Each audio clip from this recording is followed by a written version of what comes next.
Hello friends, अगर आप एक कार ओनर हैं या आप कार लेने का प्लान कर रहे हैं तो ये वीडियो आपके लिए बहुत इंपॉर्टेंट साबित होगी। क्योंकि आज जो चीज़ें मैं वीडियो में बताने जा रहा हूँ, जो चीज़ें मैं आपको दिखाने जा रहा हूँ, जो चीज़ें आपको समझाना चाहता हूँ, शायद वो चीज़ कोई आपको ना समझाए।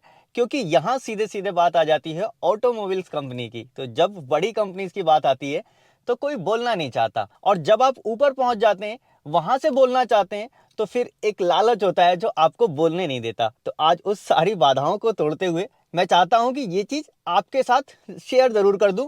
हाँ, हो सकता है कुछ लोग ये चीजें जानते हो, जो डीप इस फील्ड से हैं, वो समझते हैं इस स्ट्रेटजी को। लेकिन मैं चाहता हूं कि एक आम पब्लिक भी ये स्ट्रेटजी ऑटोमोबाइल्स कंपनी की समझे, ताकि कार लेने से पहले आप श्योर हो जाए कि कौन सी टेक्नोलॉजी आपके लिए यूजफुल है और कौन सी टेक्नोलॉजी आपके लिए यूजलेस है। टेक्नोलॉजी का बढ़ते जाना एक अच्छी बात है, अपग्रेड होते रहना चाहिए, लेकिन उस चीज को छिपाना किस फायदे के लिए? अगर उसको छिपाया जा रहा है तो जरूर उसका कुछ ना कुछ फायदा है।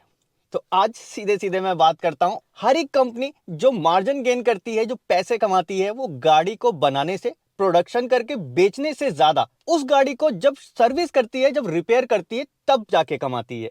फॉर एग्जाम्पल मैं आपको बता दूं, एक हुंडई क्रेटा मैंने रिपेयर की थी, अभी हाल ही में रिस्टोर की थी, जिस गाड़ी को बनाने के लिए कंपनी का जो एस्टिमेट था, बिल था, वो था कितना, 12 लाख के आसपास। और उसी क्रेटा को जब मैंने रिपेयर किया तो 50,000 से भी कम वैल्यू में रिपेयर कर लिया। तो आप समझ सकते हैं कितना बड़ा मार्जिन होता है इन सारी चीजों के पीछे। और कभी भी कंपनी ये चाहती है कि जब गाड़ी उसने बनाई है तो उसको रिपेयर भी वही करे, क्योंकि उसका जो सर्विस नेटवर्क है वो उसको ज्यादा अर्निंग दे रहा होता है। तो अब ये सारी चीजें मैं आपको क्यों बता रहा हूं? सिर्फ इसलिए बता रहा हूं कि अगर आप अवेयर होंगे तो इन चीजों पे थोड़ी सी लगाम जरूर लगेगी। अब उस चीज के लिए तरह तरह की जुगत कंपनी लगाती रहती है, और धीरे धीरे टेक्नोलॉजी भी एडवांस होती जा रही है, और उस टेक्नोलॉजी एडवांस होने का फायदा, एडवांटेज ये लोग लेना चाहते हैं। कैसे, वो समझाता हूं। देखिए जी, कंपनी चाहती है कि जब उस कार को रिपेयर किया जाए तो उससे एक अच्छी खासी रकम कमाई जाए, और वो रकम आएगी कहां से? सीधा सीधा कस्टमर के पॉकेट से। और दूसरी चीज, कंपनी का मोटो ये भी होता है कि वो गाड़ी को रिपेयर करने के लिए बाहर कोई रिपेयर ना कर पाए, करें तो हम ही करें, इस टेक्नोलॉजी को हम ही जाने, जो हमने कोड यहाँ पे किए हुए हैं इसकी डिकोडिंग सिर्फ हम ही कर पाए। और जब से ऑटोमोबाइल इंडस्ट्री के अंदर, कार के अंदर, जब इलेक्ट्रॉनिक्स का दखल बढ़ता चला गया, तब ये उनके लिए पॉसिबिलिटी बढ़ती चली गई। इलेक्ट्रॉनिक्स का दखल मतलब मैकेनिकल चीजें हैं, अब मोस्टली चीजें इलेक्ट्रॉनिक्स हो रही हैं। सेंसर्स लगा के, ईसीएम लगा के, बीसीएम लगा के। ईसीएम क्या है? इंजन कंट्रोल मॉड्यूल, जो इंजन को कंट्रोल करता है इलेक्ट्रॉनिकली, जिस तरह से एक कंप्यूटर काम करता है। बीसीएम क्या है? Body control module. इसी तरह से इलेक्ट्रॉनिक ईपीएस कंट्रोल मॉड्यूल, यानी कि स्टीयरिंग कंट्रोल मॉड्यूल। इस तरह से सारे मॉड्यूल मिलके गाड़ी को ऑपरेट कर रहे होते हैं, और इसके अंदर दखल हो गया इलेक्ट्रॉनिक्स का, इसके अंदर दखल हो गया सॉफ्टवेयर का। तो अब जैसे इलेक्ट्रॉनिक का दखल होता है ऑटोमोबाइल्स के अंदर, ये जो पुराने मैकेनिक्स हैं, पुराने वर्कशॉप्स हैं, ये धीरे धीरे फेल होती चली जाती हैं, क्योंकि इलेक्ट्रॉनिक की उनको नॉलेज नहीं। और जो लोग इलेक्ट्रॉनिक फील्ड से होंगे उन्हें मालूम होगा, तो मुश्किल से 1 रुपए का एक कंपोनेंट खराब होता है 40,000 के ईसीयू को रिप्लेस करने के पीछे। आप सोचिए, जब 1 रुपए में वो काम हो सकता था, लेकिन वहां 40,000 में किया जाएगा, क्योंकि आपको तो मालूम नहीं कि ये कंपोनेंट रिपेयर हो सकते हैं। कंपनी बोलती है साहब पूरा ईसीएम चेंज कर दिया जाए, ये 40,000 रुपए का है। लेकिन अभी भी मार्केट में लोग हैं जो इसको रिपेयर भी करते हैं, जिससे कस्टमर्स अपने बहुत सारे पैसे बचा लेते हैं। मतलब पैसे बचा लेने से मतलब ऐसा नहीं कि आपने कंजूसी की वहां पे, वो पैसा आपका अननेसेसरी वेस्ट हो रहा होता है। अब आपको लगेगा कि नहीं जी, वो कंपोनेंट रिपेयर कर लेंगे तो चलेगा नहीं, अब वो उसको ऐसा कर लेंगे तो वो कंपनी इसलिए कह रही है। कुछ लोग स्टैंडर्ड अभी कंपनी की तरफ से भी बोलेंगे, नहीं जी पूरा कंपोनेंट चेंज कर लेंगे ना तो सेफ रहेगा, आपको कभी रास्ते में दिक्कत नहीं आएगी, ये इसलिए कंपनी बोल रही होती है। अब मैं आपको बताऊं, मैं इलेक्ट्रॉनिक से ही हूं। तो अब इलेक्ट्रॉनिक कंपोनेंट के अंदर सपोज एक पीसीबी बोर्ड है। पीसीबी बोर्ड जैसा आप समझ लीजिए, अब ईसीयू है ये। अब ये ईसीयू, इसके अंदर पूरे सर्किट लगे हैं, कई सारे कंपोनेंट लगे हैं, कहीं एसएमडी लगे हैं, कहीं मॉसफेट लगे हैं, कहीं रेजिस्टेंस लगे हैं। ठीक है।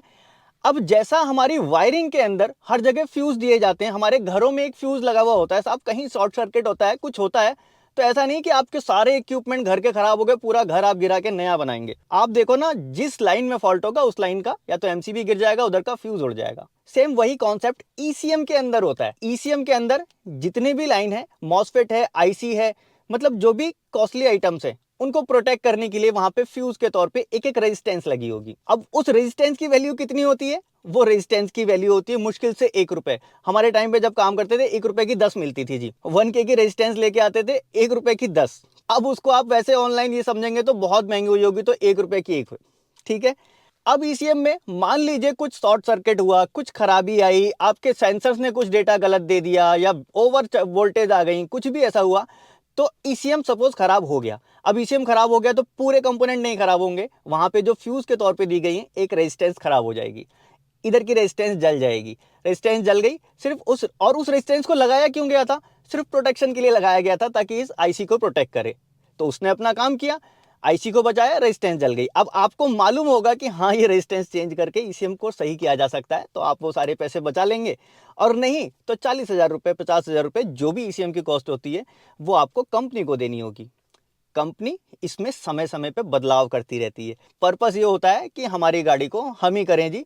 अब जिस तरह से मैंने बात की ईसीएम की, same BCM, steering module, airbag module, इसमें गाड़ी में कई तरह के अब मॉड्यूल धीरे धीरे बढ़ते चले जा रहे हैं। एसी कंट्रोल मॉड्यूल, तो इसका जितने भी मॉड्यूल हैं इलेक्ट्रॉनिक मॉड्यूल हैं, रिपेयर भी किए जा सकते हैं। मैं तो कहूँगा अगर कार ओनर है तब भी आपको उसके बारे में थोड़ा बहुत पता होना चाहिए, और अगर मैकेनिक हैं या गैराज चलाते हैं तो थोड़ी बहुत नॉलेज जरूर लेनी चाहिए। और उस नॉलेज के लिए एक बुक है मेरे पास, ये बुक, इसका नाम है ईसीएम रिपेयर बुक, और ये है पार्ट 2। इससे पहले इन्हीं की आई थी एक पार्ट 1, जो कि गाड़ी में लगे हुए सारे सेंसर्स की इंफॉर्मेशन देती थी। कौन सा सेंसर कहाँ लगा होता है, किस कंडीशन में वो सेंसर खराब हो रहा होता है, किस कंडीशन में वो खराब नहीं हो रहा होता है, अगर टेस्ट करेंगे तो कैसे टेस्ट कर पाएंगे, अगर उसके अंदर कुछ प्रॉब्लम दिखेगी तो क्या सिम्टम्स गाड़ी में दिखेंगे, फॉल्ट कोड क्या आएंगे, स्कैनर्स के अंदर क्या क्या दिखेगा। तो वो सारी चीजें उस पार्ट 1 में थी। और ये पार्ट 2 जो बुक लॉन्च हुई है, इस पार्ट 2 के अंदर है स्पेशली ईसीएम, यानी कि ईसीएम के अंदर कौन कौन से कंपोनेंट हैं, कैसे उसको रिपेयर किया जाता है और कैसे उसकी वर्किंग होती है, सारी चीजें इस बुक के अंदर है।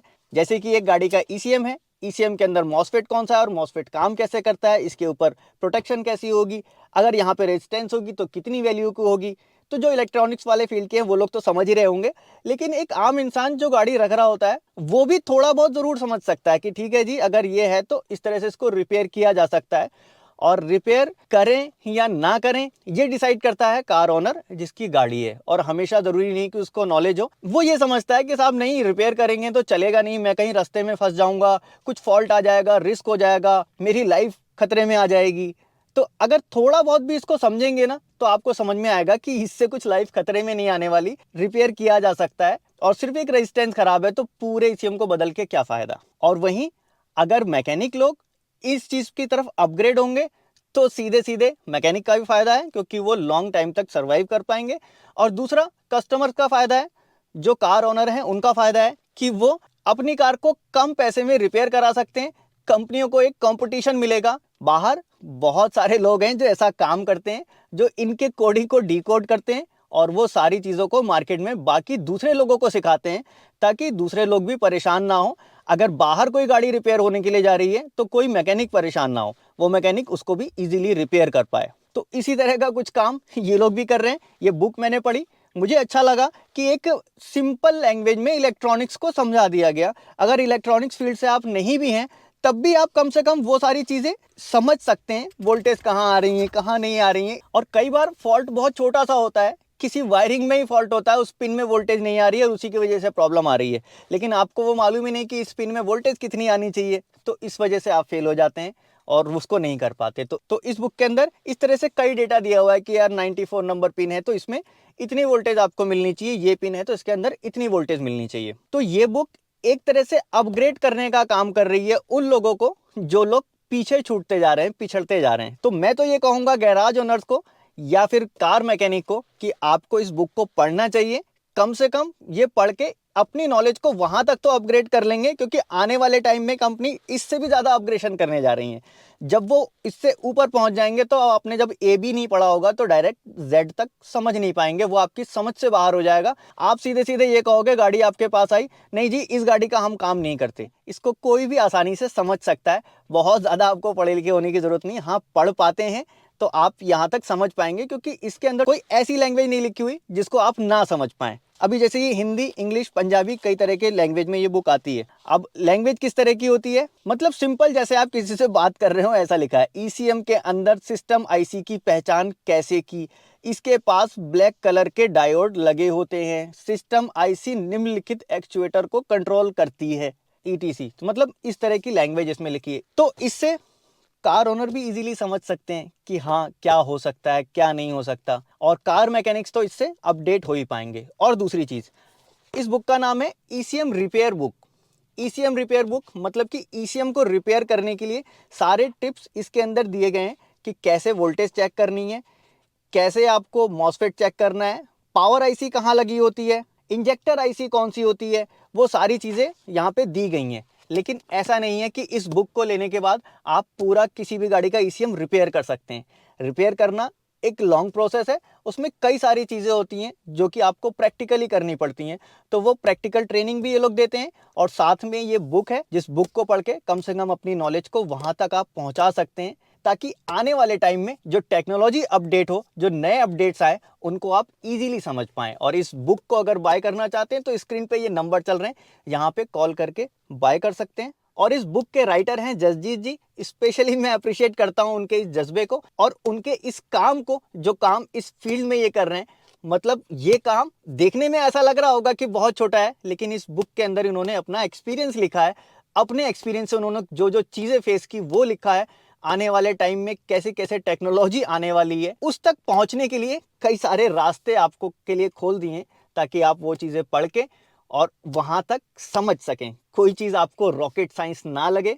तो मेरी तरफ से एक थैंक्स जाता है ये बुक के राइटर जसजीत जी को। तो अब कभी आगे से आप नई कार लेना चाहें तो जरूर इस चीज को अश्योर कर लें कि अगर आपके पास बजट कम है, पैसे कम है, और आप एक बार पैसे डालते हैं और आप सोचते हैं कि हाँ मैं कुछ लंबे समय तक कार को इस्तेमाल करूंगा, तो नई कार जब लॉन्च हो रही होती तो उसको कुछ दिन पहले मार्केट में अपने आप को प्रूफ कर लेने दीजिए, मार्केट में चल जाने दीजिए। जब वो मार्केट में प्रूफ कर ले तब उसको बाय कीजिए। पॉकेट में आपके पैसे हैं तो आप कार कोई भी कभी भी खरीद सकते हैं। ऐसा घबराने की जरूरत नहीं कि अभी हम दौड़ के जाएंगे ले लेंगे इस गाड़ी को, नहीं तो मिलेगी नहीं। हर गाड़ी मिलेगी, बस आपके पास पैसे होने चाहिए और आपके पैसे सही जगह इस्तेमाल हो। इसीलिए मैंने ये वीडियो बनाई है। और अगर ऑलरेडी कार ओनर है तो कार को रिपेयर कराने से पहले एक जगह से दूसरी जगह भी कोटेशन जरूर ले लीजिए। श्योर कर लीजिए कि जो चीज खराब बताई जा रही है कि एक्चुअल में वो खराब है भी या नहीं, उसको रिपेयर किया भी जा सकता है या नहीं। इस वीडियो में इतना ही था। वीडियो अगर अच्छी लगी तो लाइक जरूर कर दीजिएगा, और हाँ कुछ लोगों के साथ, कुछ कार ओनर्स के साथ जरूर शेयर कर दीजिएगा, और जो लोग कार बाय करना चाह रहे हो आपके सर्कल में उनको भी शेयर कर दीजिएगा। अब मिलूंगा नेक्स्ट वीडियो में ऐसे ही किसी इंटरेस्टिंग टॉपिक के साथ। Thanks for watching.